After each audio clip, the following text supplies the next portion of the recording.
திராவிட இயக்கம் இன்று நேற்று தோன்றிய இயக்கம் அல்ல. தென்னிந்திய நல உரிமை சங்கத்தில் தொடங்கி அதற்கு முன்பாக திராவிட மாணவர் இயக்கம் என்கிற பெயரில் திரு டாக்டர் நடேசன் அவர்கள் சென்னையில் ஒடுக்கப்பட்ட, ஒதுக்கப்பட்ட, பிற்படுத்தப்பட்ட, தாழ்த்தப்பட்ட மக்களுக்கான இயக்கங்களை மாணவர் இயக்கமாக கட்டி பிறகு திராவிட சங்கமாக பரிமாணித்து பிறகு நீதி கட்சியாக உருவாக்கம் செய்யப்பட்டு மதிப்புமிகு நடேசனார் டாக்டர் சுப்பராயன் இன்றைக்கு முத்தையா மல்லி நம்முடைய பிஆர் பழனிராஜனுடைய முப்பாட்டன் ராஜன் இது போன்ற எண்ணற்ற தலைவர்கள் இந்த தமிழ் சமூகத்தில் பிராமணர்கள் பிராமணர் அல்லாதவர்கள் என்ற ஒரு இயக்கங்களை தொடங்கி தமிழ் சமூகம் புறக்கணிக்கப்பட்டது, கல்வி வேலைவாய்ப்பு உரிமையில் புறக்கணிக்கப்பட்டது, சமத்துவத்தில் புறக்கணிக்கப்பட்டது, எல்லா நிலைகளிலும் புறக்கணிக்கப்பட்ட இந்த விளிம்பை மக்களுக்கு ஒடுக்கப்பட்ட பிற்படுத்தப்பட்ட மக்களுக்கு இந்திய நாட்டில் முதலில் இவர்கள் அனைவருக்கும் கல்வி வேண்டும், வேலைவாய்ப்பு வேண்டும் என்று கேட்ட மகத்தான இயக்கம் சமூக நீதி இயக்கம் தான்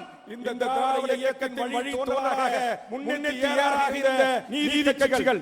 அந்த நீதி கட்சிகள் வரிசையில் வந்த திராவிட இயக்கம் தலைவர் கலைஞர் இன்றைக்கு தளபதி நம்முடைய ஸ்டாலின் வரிசையில் மகத்தான ஒரு மக்கள் இயக்கமாக பிற்படுத்தப்பட்ட, தாழ்த்தப்பட்ட, ஒடுக்கப்பட்ட சிறுபான்மை மக்களின் பாதுகாப்பாளராக சமூக நீதி கோட்பாட்டு லட்சியத்தை சமரசமற்ற இயக்கமாக இன்று வரையில் இயக்கம் இருந்து வருகிறது. எமது முன்னைய மகத்தான சாதனைகள் இந்த மண்ணில் மறக்க முடியாதவை, நீண்ட பட்டியல் வேண்டும். ஆனால் அத்தனை பட்டியலுக்கும் மீறாக நம்மை ஆண்டு கொண்ட ஆதி அரசுகள் சமீபத்தில் பொறுப்பேற்ற பாரதிய ஜனதா அரசு இந்திய நாட்டில் இருக்கிற பிற்படுத்தப்பட்ட மக்களை வஞ்சிக்கின்ற மோசமான செயலை செய்து கொண்டிருக்கிறார். இந்திய நாட்டில் நாடாளுமன்றத்துடைய உயர்நிலை செயலாளர்களுக்கு பிசி என்ற பிரிவு, எம்பிசி என்ற பிரிவு, எஸ்சி எஸ்டி என்ற பிரிவு இல்லை.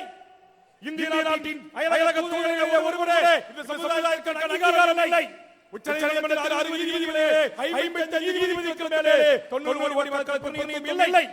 இந்திய நாட்டின் ஆளுநர்களாக இந்திய நாட்டில் உயர்ந்த பொறுப்புகளை வகிக்கிறார்களே, இந்திய நாட்டின் பெரும்பான்மையில் மக்கள் புறக்கணிக்கப்பட்டிருக்கிறார்கள். 1871 கணக்கெடுப்பு போது அன்றைக்கு 60% பேர் இன்றைக்கு மெட்ரிகுலேஷன் கல்வி பிராமணர்கள் பெற்றார்கள். இந்த கல்வி உரிமை சங்கம், திராவிட இயக்கம், திராவிட அரசியல் கட்சிகள் இன்றைக்கு இந்த நாட்டில் கல்வி உரிமையை இந்த கோடான கோடி மக்களுக்கு பெற்றுத் தந்திருக்கிறது.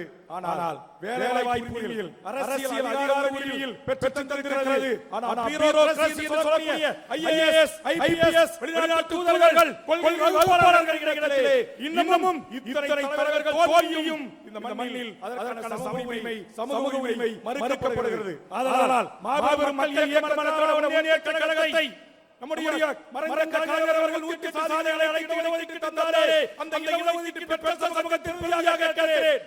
வரலாற்று சிறப்பு கொண்ட இந்த மாபெரும் திராவிட இயக்கம் வழித்தோன்றலான திராவிட முன்னேற்ற கழகம் சாதிவாரி கணக்கெடுப்பு நடத்தி தமிழ்நாட்டில் அனைத்து சாதிகளுக்கும் சமநீதி மாண்புமிகு ஆட்சியாளர்கள் வழங்க வேண்டும் என்கிற ஒரு வேண்டுகோளை கோடி பிற்படுத்தப்பட்ட மக்களின் சார்பாக வைக்கிறேன்.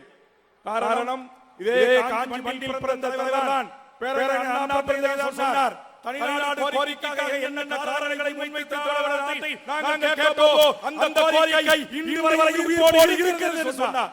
ஆம், இன்று வரையில் உயிரோடு இருக்கிறது. இன்றைக்கு நீட்டில் தொடங்கி, பிஜி தொடங்கி, வைஸ் சான்சலர் நியமனத்திலிருந்து, ஆளுநர் நியமனத்திலிருந்து, உயர்நீதிமன்ற உச்சநீதிமன்ற நீதிபதி நியமனத்திலிருந்து இந்த மக்களுக்கான சமூக நீதி கிடைக்கப்பெறவில்லை. இன்னும் ஆதிக்கம் செலுத்துகிறார்கள். இங்கே உயிர்களை பலி கொடுக்க இடஒதுக்கீட்டு உரிமையை பெறுகிறோம், சமூக நீதி காப்பதற்கு நீதிமன்றம் வரை ஏறுகிறோம்.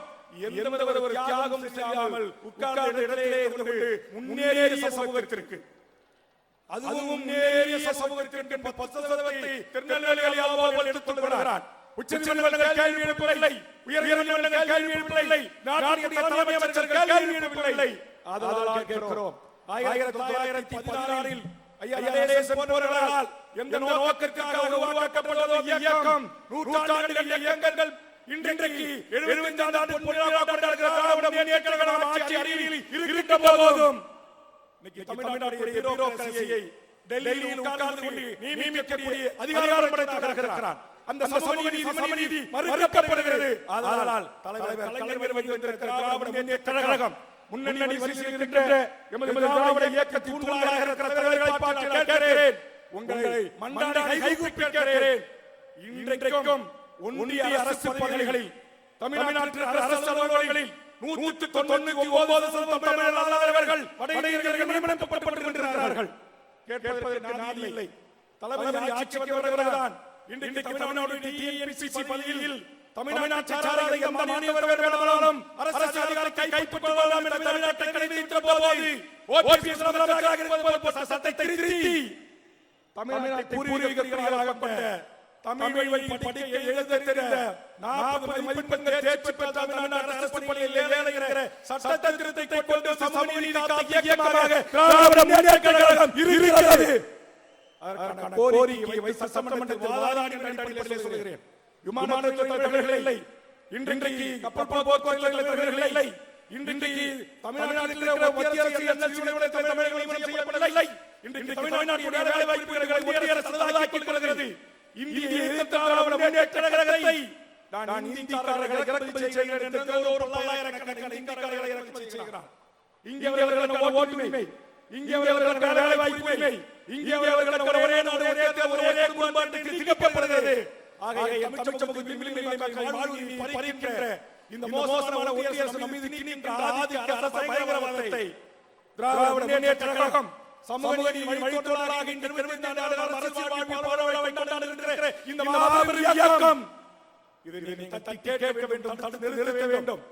10 நிமிடம் 5 நிமிடம் 10 நிமிடம் பேசிய ஒன்றியத்துடைய தலைமை அமைச்சர் நரேந்திர மோடி நேற்று டெல்லிக்கு சென்ற நம்முடைய முதலமைச்சர் வரவேற்று புறப்படுகிறேன் என்று சொல்வது போல இல்லையே அறிவாளர்கள் என்று அருகாமையிலே இருக்கை போட்டு இதுவரையில் பாரத பிரதமர்கள் மாநில அமைச்சர்கள் சந்தித்து மாறுபட்டு அருகாமையில் வரவேற்று 45 நிமிடம் உரையாடுகிறார் சொன்னால் உறவாடி நம்முடைய உரிமைகளை பறிக்க நினைக்கலாம். அதை விழிப்போடு அடித்து முறித்து என் சமூக நீதி காக்க வேண்டிய இயக்கம் தலைவர் கலைஞர் வழிவந்த தளபதி அவர்கள் காக்க வேண்டும். வாய்ப்பு நன்றி. வணக்கம்.